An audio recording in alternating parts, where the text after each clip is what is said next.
Welcome to Legends with Bevo. Thanks to the Holdy Hotel, Coopers and Anytime Fitness Glenelg.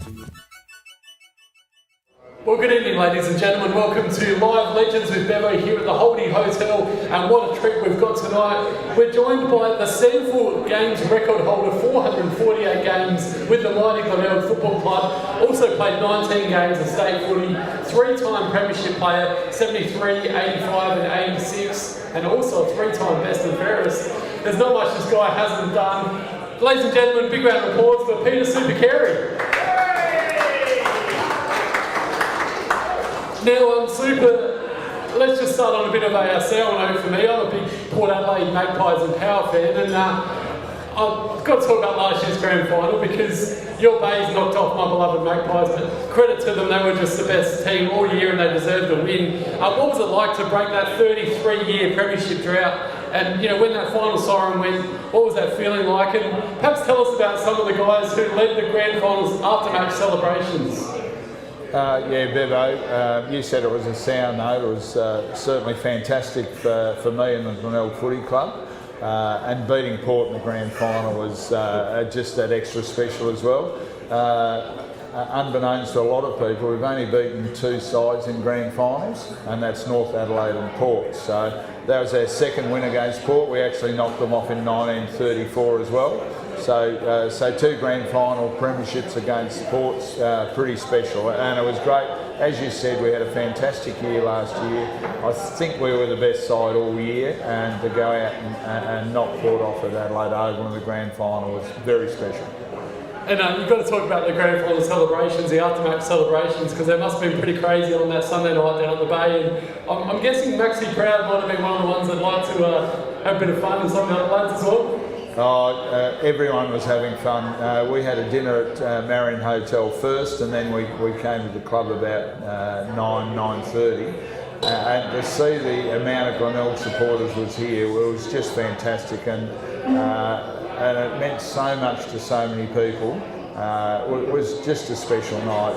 The players certainly partied long and hard. We had functions Sunday, Monday. We did the brewery on Tuesday, which was fantastic. So just a wonderful time for all the players and everyone involved at Glenelg.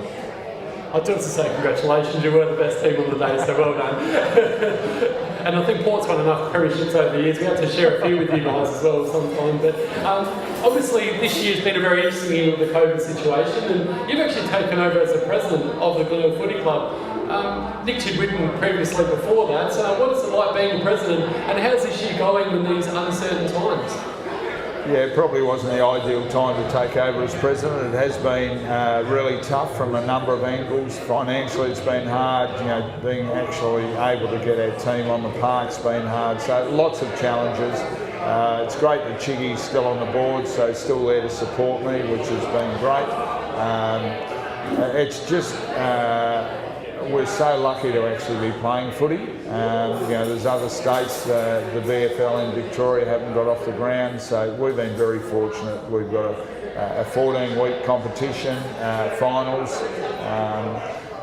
So, you know, really special. It's you know, everything's been incredibly strange. You know, we can have crowds of 3,000 at Glenelg Oval now. We've got to be very careful with all the COVID restrictions, but as I said, it's just great to be out there watching footy again.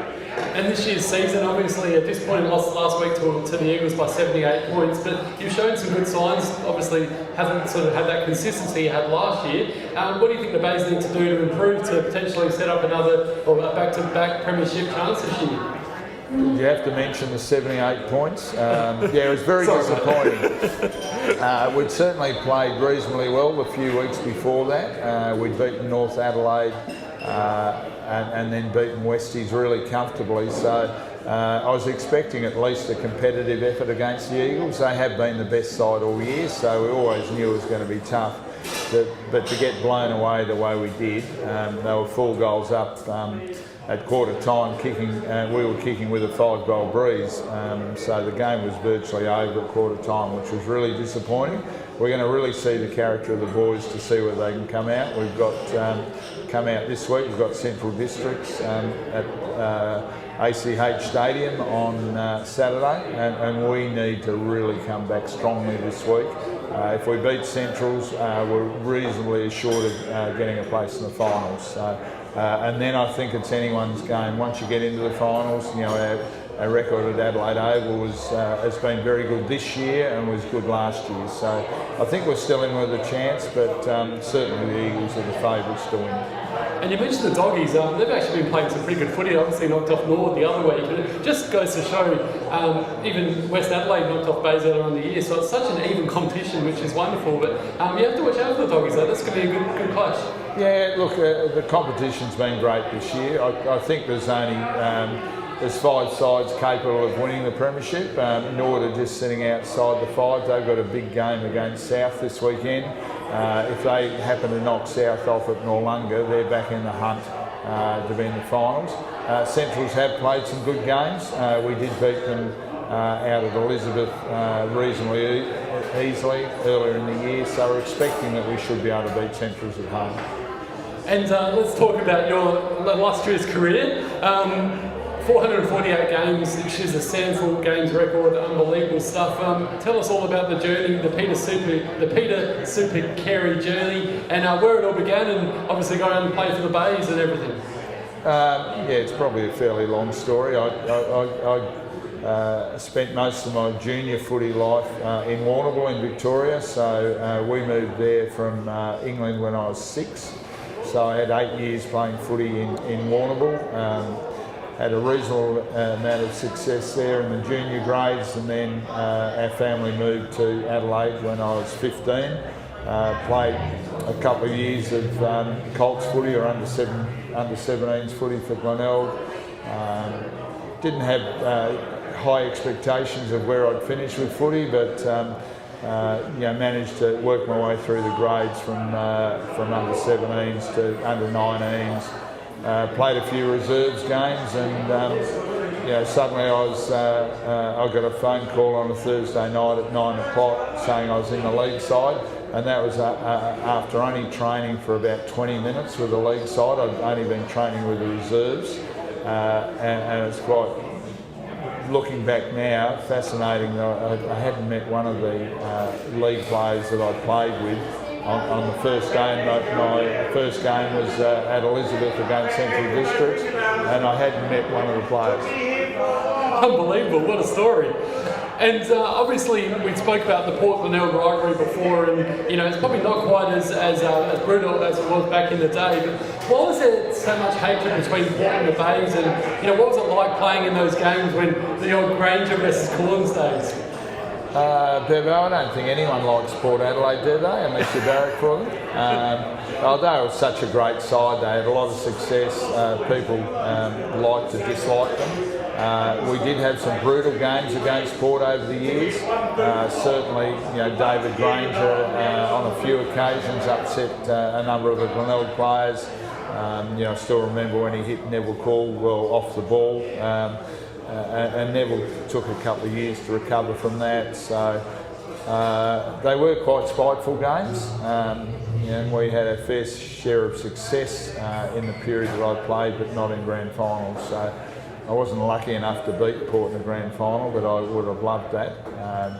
But there was, you know, as I said, there was a dislike by most clubs of Port Adelaide because they were so successful. So a lot of us were fairly envious of the success they had.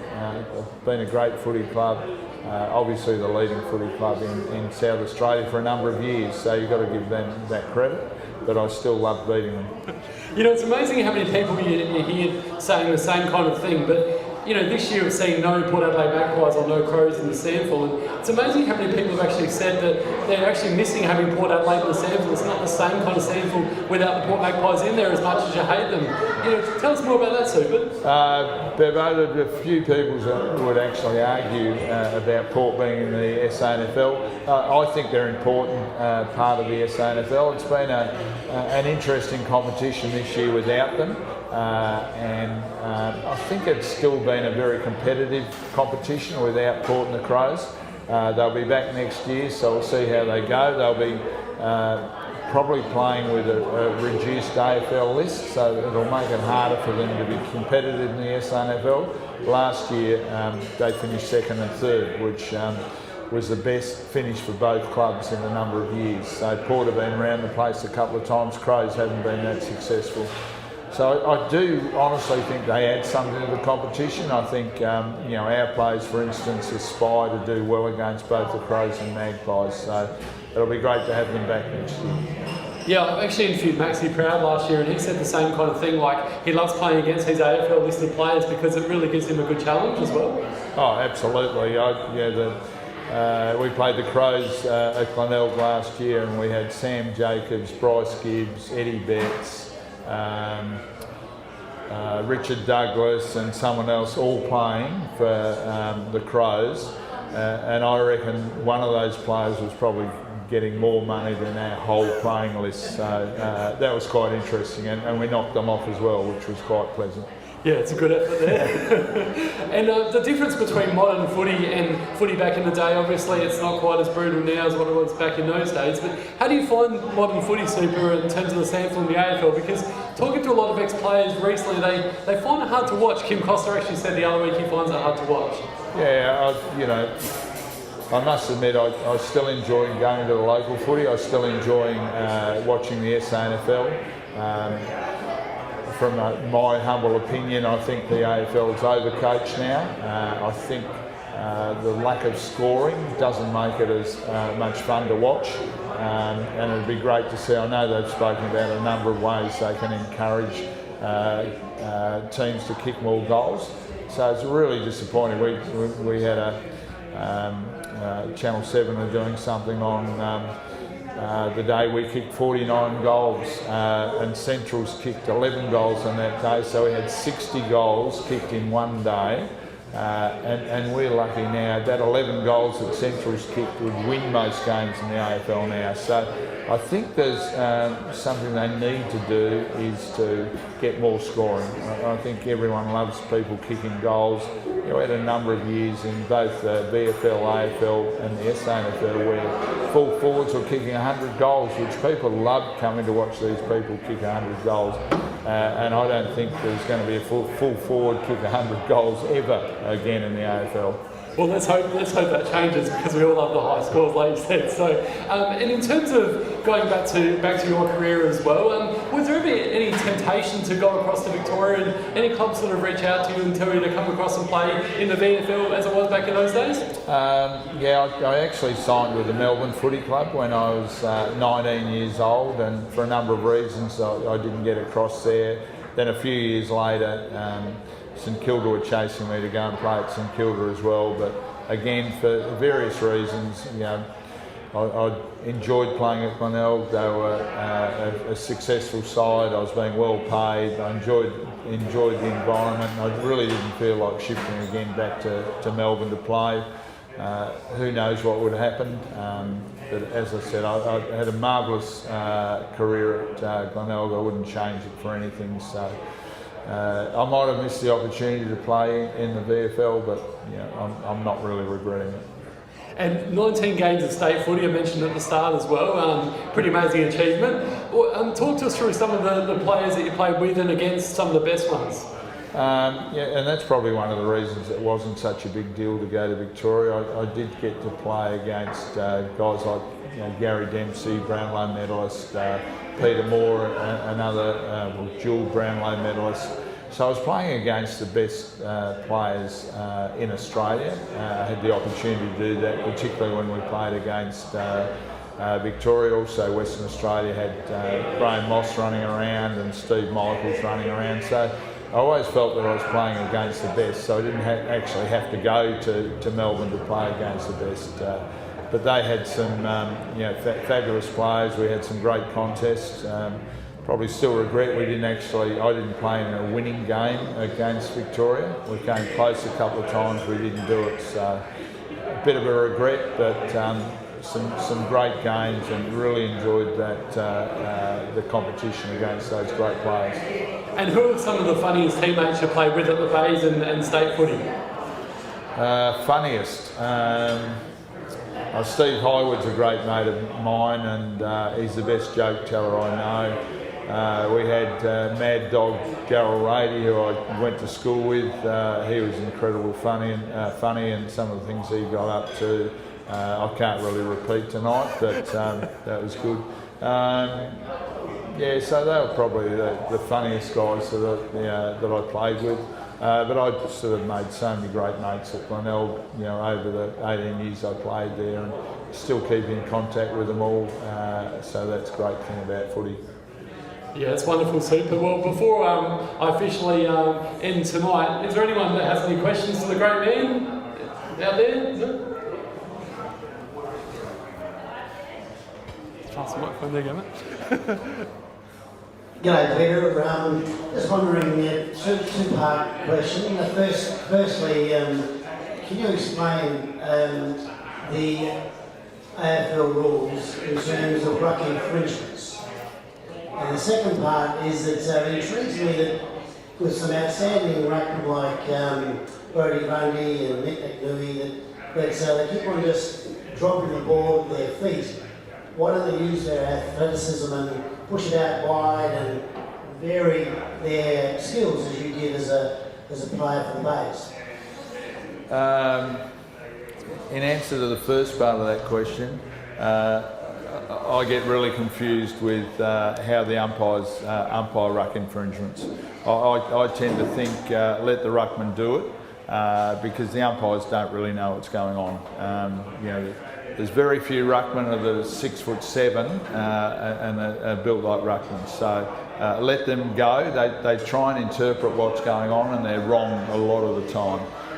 In terms of knocking the ball long, I sort of perhaps disagree that like the really classy ruckmen like Nat Nui and Gawn and Brodie Grundy do set up pretty well in centre bounces, and they are trying to use the ball. It's not easy getting the ball out wide and long when it's a very competitive centre bounce. So the fact that they've got those setups, and I do admire particularly the two ruckmen you mentioned. I'd throw Maxi Gawn in that as well, because I think he's really talented as well. I love to see the way they set up and the way they use the people in that centre bounce. Just remember, they do a hell of a lot of homework on everything that goes on. So every club knows every move every other club makes. So it makes it particularly hard to keep coming up with different strategies in the centre bounce. Great question. Anyone else have any questions for Super? There's a young Richmond supporter over there, I reckon. How old were you when you first started playing? Good question. I was 17 years old when I played my first game for Glenelg. Still going to Seacombe High School, and very lucky to get an opportunity at 17 years of age. Great question, mate. Any others? No. Well, ladies and gentlemen, a big round of applause for the wonderful Peter Super Carey. Thank you. Thanks to you guys for coming along tonight and supporting this as well. Check out Legends with Bevo on Facebook and all the socials if you want to give it a follow. And we'll put up this interview in the next couple of weeks as well. So thanks again. Cheers. Thank you. Thanks, buddy. Thanks, buddy. Yeah, cheers, mate. Thanks, mate.